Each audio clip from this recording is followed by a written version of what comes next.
Assalamualaikum warahmatullahi wabarakatuh. Kembali lagi di channel kita di kandang KPR. Seperti biasa ya, perawatan harian di kandang kami. Nah, jadi di video kali ini saya akan membahas tentang ransum pakan. Bahwa ransum pakan dalam sistem pembibitan itu pengaruhnya sangat besar ya teman-teman. Karena memang dari situlah faktor keuntungan kita antara kita berhasil atau tidak dalam beternak dalam sistem pembibitan. Jadi untuk di ransum pakan ya teman-teman. Untuk di kandang kami ya, kami memberikan pakan itu yang memang benar-benar berkualitas ya. Karena kami mengingat bahwa ketika kita memberikan pakan yang benar-benar maksimal, hasilnya juga akan baik ya bagi kesehatan ternak-ternak kita maupun dari hasil telur yang dihasilkan oleh indukan-indukan tersebut. Jadi ini adalah contoh indukan-indukan kami yang sedang bertelur dan mengerami ya. Untuk populasi ya teman-teman, populasi di kandang kami itu ada 60 indukan. Ada 60 indukan. Dan ini adalah contoh indukan-indukan kami yang mengerami ya. Hampir sekitar 50% dari total populasi itu mengeram dan bertelur teman-teman.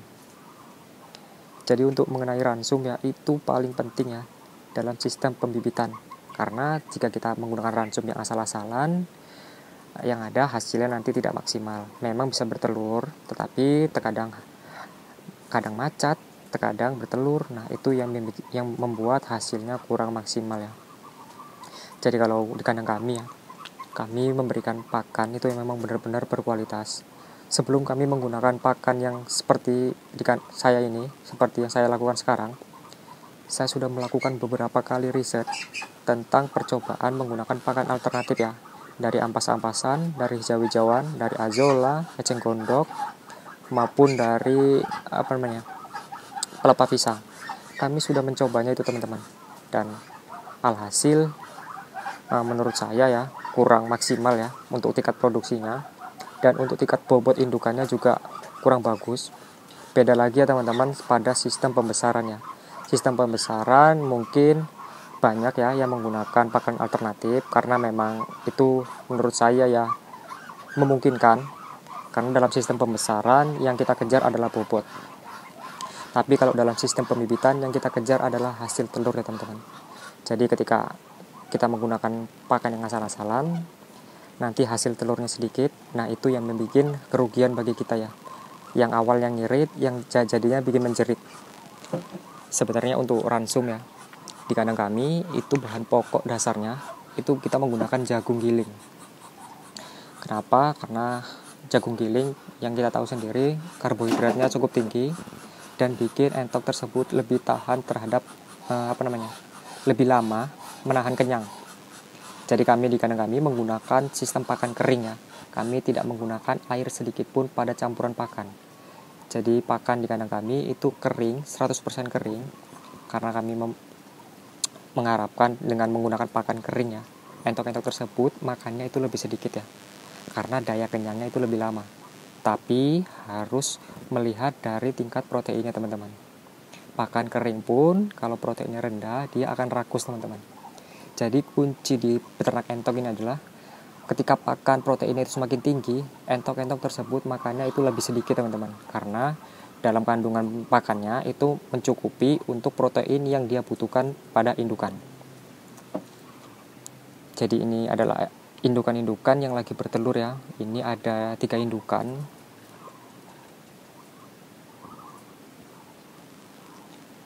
Nah, jadi seperti inilah teman-teman. Contoh pakan yang ada di kandang kami ya. Pakannya yaitu dalam bentuk butiran, yaitu butiran jagung, kita pakai bebek petelur.